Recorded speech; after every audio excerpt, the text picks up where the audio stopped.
Sa iba pang ulat, papatawan ng Laguna Lake Development Authority ng mas mabigat na parusa ang operator ng Pandacan Fuel Depot.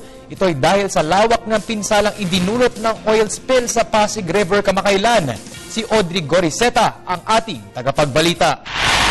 Matapos mapag-aralan ng Laguna Lake Development Authority ang lawak ng pinsala na idinulot ng oil spill sa Pasig River, patawan na ngayon ng ahensya ng mas mabigat na parusa ang operator ng Pandacan Fuel Depot.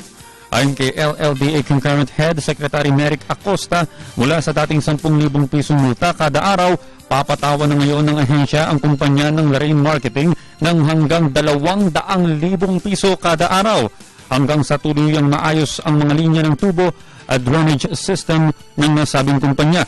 Bukod pa dyan, kakasuhan din ng ahensya ng criminal at administrative case ang operator ng depot dahil sa paglabag ng Republic Act 9275 o Clean Water Act. Talagang binigyan natin yan na isa ng notice of violation, hindi na siya kumuha ng discharge permit at LLDA clearance. Kaya lahat ito taken together with the oil spill ay magkakaroon ng mas matindi na penalties. Ayon pa kay Acosta, ang insidenteng ito ay nagpapakita lamang ng delikadong kalagayan hindi lamang ng kapaligiran, kundi maging sa mga mamamayan sa patuloy na pananatili ng mga oil depot sa Pandacan.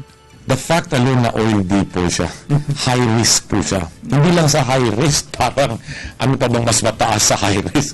Yung mapanganib na isang lugar na hindi na makontrol ang isang aksidente. Para sa Telebisyon ng Bayan, Audrey Goriseta.